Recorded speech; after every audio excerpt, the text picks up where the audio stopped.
딥페이크 기술 자체가 문제가 아니라 딥페이크를 활용하는 분야, 활용하는 방법, 활용하는 형태가 지금 문제가 되고 있기 때문에 그런 관점에서 내 서비스, 내 산업에 이런 딥페이크 기술들을 어떻게 쓸 것인가를 먼저 정의하고 딥페이크 기술을 쓰는 것들이 매우 중요하다라고 이해하시면 되겠습니다.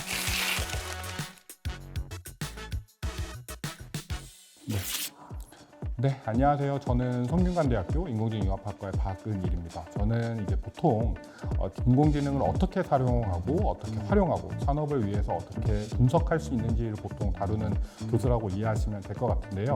오늘 제가 말씀드린 내용은 생성형 AI, 특히 최근 이슈가 되고 있는 딥페이크와 관련해서 몇 가지 이야기를 해보려고 합니다. 오늘 제가 갖고 온 주제는 딥프라이버시라고 해서 생성 AI를 활용해서 우리가 어떻게 서비스할 수 있을 것인가. AI의 역기능을 많이 보고 있는데 그런 역기능을 서비스를 위해서 어떻게 활용할 수 있을 것인가에 대해서 저희가 간단하게 사례를 소개해 드리고자 합니다.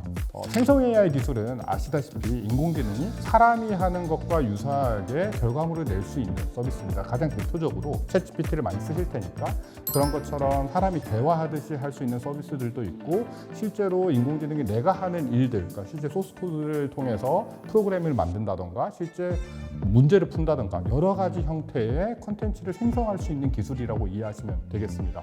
다만 이런 생성 AI 기술은 지속적으로 발전하고 있습니다. 왜냐하면 저희가 인공지능을 예전에는 아주 간단한 문제들 그리고 쉬운 문제들을 풀기 위해서 적용을 했다면 이제는 사람이 실제로 할 수 있는 수준에 도달할 수 있는 기술이 많이 나오고 있기 때문인데요. 예를 들어서 디퓨전 모델이라던가 GPT라던가 아니면 그 겐 모델을 기반으로 많은 콘텐츠를 생성하는 형태의 모델로 발전을 하고 있습니다. 그래서 최근에는 텍스트 이외에도 딥페이크로 대표되는 이미지들, 영상들 그리고 다양한 모달리티의 콘텐츠를 실제로 만들어내고 사람들이 접할 수 있게 만드는 인공지능 모델들이 소개되고 있습니다. 그렇기 때문에 우리는 한 발짝 나아가서 이러한 생성형 인공지능을 어떻게 우리 산업에 쓸 수 있을까? 어떻게 서비스 분야에서 쓸 수 있을까?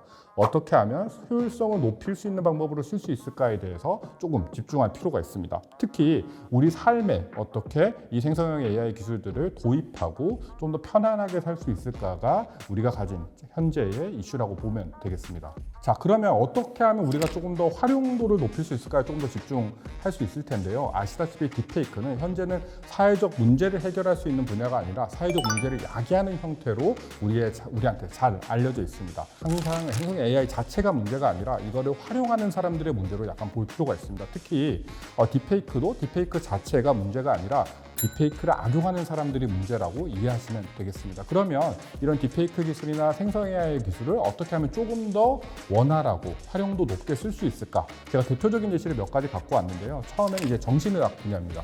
정신의학 분야의 가장 중요한 점 중에 하나는 실제 의사와 전문가와 실제 환자들 사이에 많은 대화를 하고 그 많은 대화 사이에서 이 환자가 호전되는 걸 확인하고 적당한 치료를 내려주는 것에 목적을 하고 있습니다. 그런데 우리가 잘 보시면 알겠지만 정신의학과 교수님도 너무 바쁘시죠. 그리고 상담사분들도 너무 많은 시간을 투자하는 경우가 있습니다. 인공지능의 가장 큰 장점 중에 하나, 반복 훈련에 매우 능숙하다입니다. 그렇기 때문에 생성 AI 기술을 잘 쓰면 이런 우울증을 갖고 있는 환자들을 지속적인 대화를 통해서 해결할 수 있는 형태로 이제 나아간다던가 아니면 맞춤형 치료를 어떤 걸 추천해 줄 수 있을까에 집중할 수 있을 겁니다.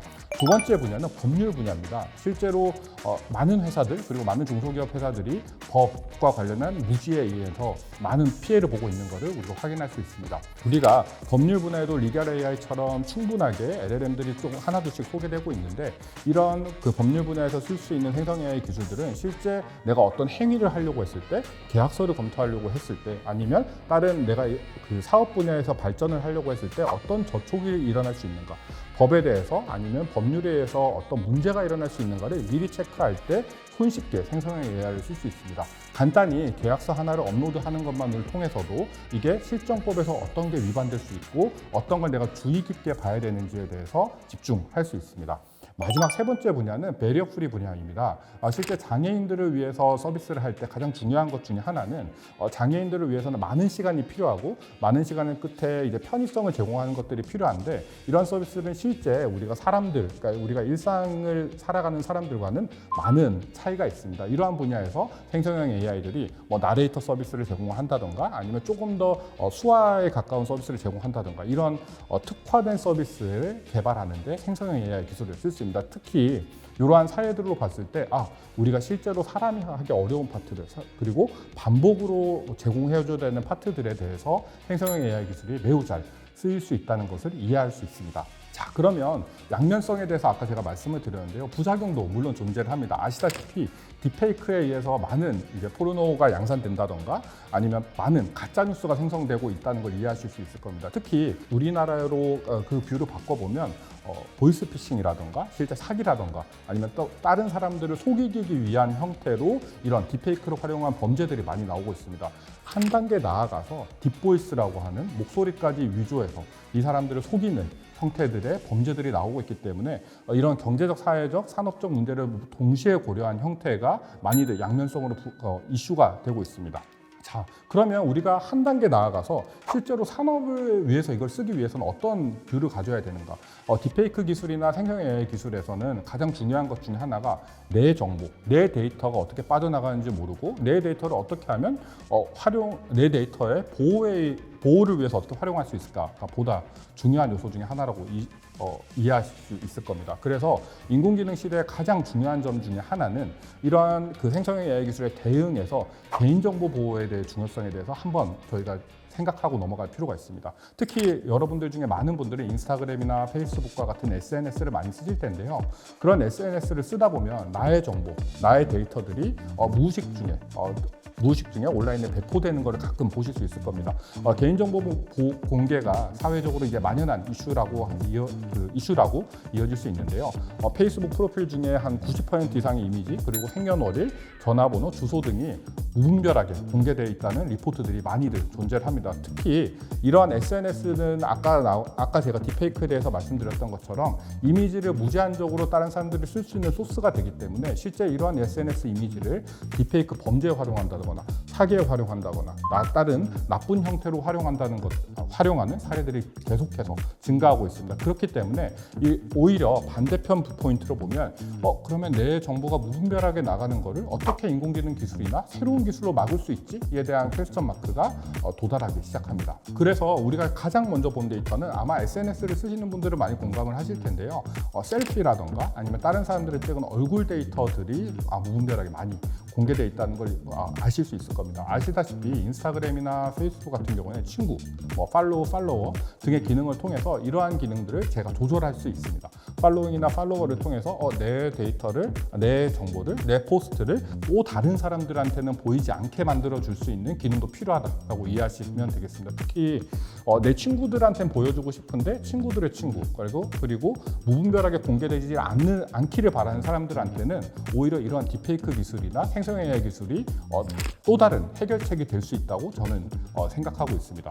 얼굴과 관련해서 제가 한 가지 정도 최근에 이제 연구 동향들을 말씀드릴 텐데요. 가장 최근에 이제 프라이버시와 관련해서 인공지능을 활용하고 있는 사례는 딥프라이버시라는 기술입니다.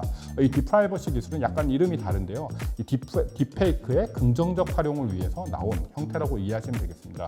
풀어서 얘기하면 딥러닝 for data privacy의 약자로 이해하시면 되겠습니다.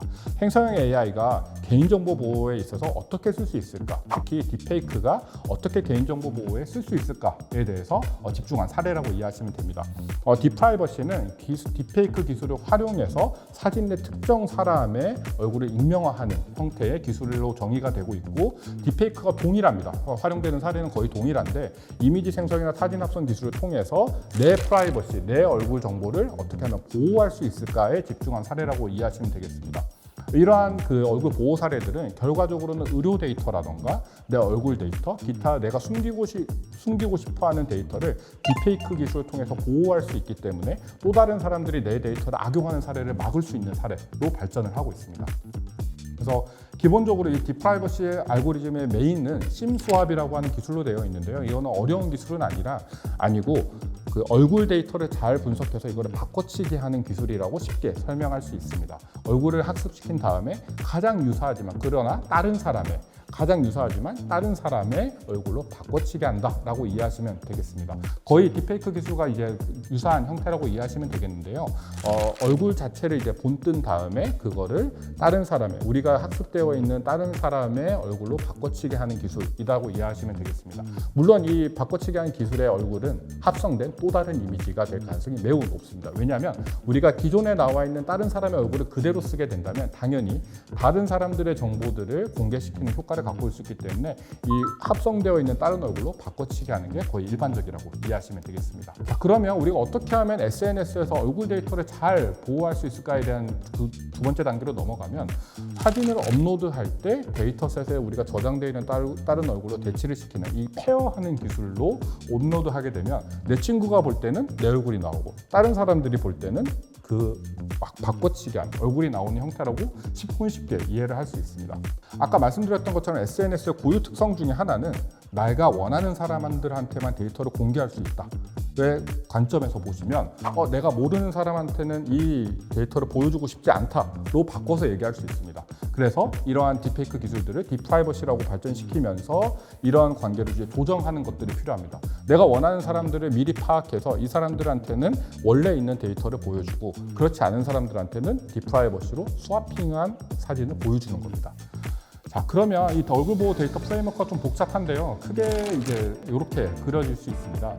업로드하는 형태의 이미지가 하나 있고요. 그가 페어되는 셋이 있어서 실제로 보여줄 수 있는 파트가 나눠진다고 이해하시면 되겠습니다. 물론 소셜 네트워크 특성상 이 사람이 친구인지 아닌지 파악을 해야 되기 때문에 그거는 요걸 이해하기 위한 소셜 그래프라는 형태로 구현을 하게 됩니다. 소셜 그래프는 어떻게 구성되어 있냐면, 내가 저 사람들과 친구라면 선이 이어져 있고 그렇지 않은 선이 끊어져 있는 파트다라고 이해하시면 됩니다.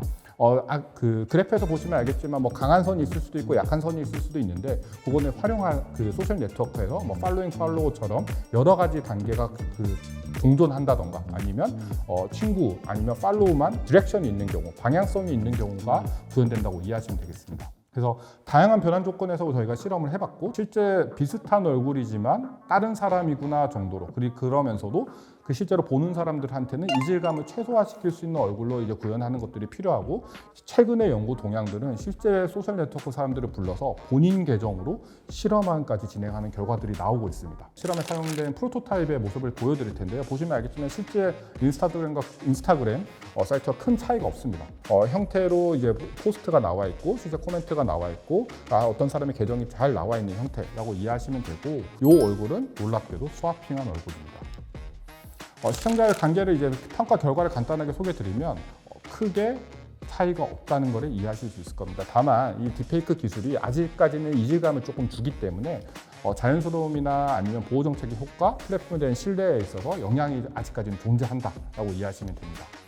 다만 저희가 추가적으로 지금 방향성에서 고려해야 될 것들은 몇 가지가 있는데요. 첫 번째로는 과연 얼굴 데이터 이외에 다른 분야에서는 어떻게 할 것인가, 그 문신이 있는 경우라던가 아니면 그 개인을 특정할 수 있는 경우에는 어떻게 할 것인가가 아직까지는 퀘스천 마크입니다. 왜냐하면 딥페이크가 현재까지 발전된 동향은 대부분 얼굴 데이터를 기준으로 많이 발전되어 왔습니다. 그러니까 A라는 사람을 특정할 수 있는 형태의 데이터가 있을 경우에는 어떻게 우리가 스와핑을 하고 어떻게 학습시키고 이질감을 최소화시킬 건가가 최근 발전 분야라고 이해하시면 되겠습니다. 두 번째로는 이런 소셜 네트워크에 쓰이다 보니까 실제 사람들이 이질감을 덜 느끼게 하려면 어떻게 할 것인가, 그리고 수정의 정도는 어느 정도 할 것인가, 실제 서비스하는 관점에서 그 시간을 얼마나 줄일 수 있을 것인가가 가장 중요한 요소 중에 하나입니다. 아무래도 인공지능 모델이다 보니까 실제 단순히 업로드를 하는 것보다, 단순히 필터를 씌우는 것보다 더 많은 비용이 들어가고 더 많은 형태의 작업이 필요하기 마련입니다. 그렇기 때문에 어떻게 하면 그 비용을 최소화하면서 사용자는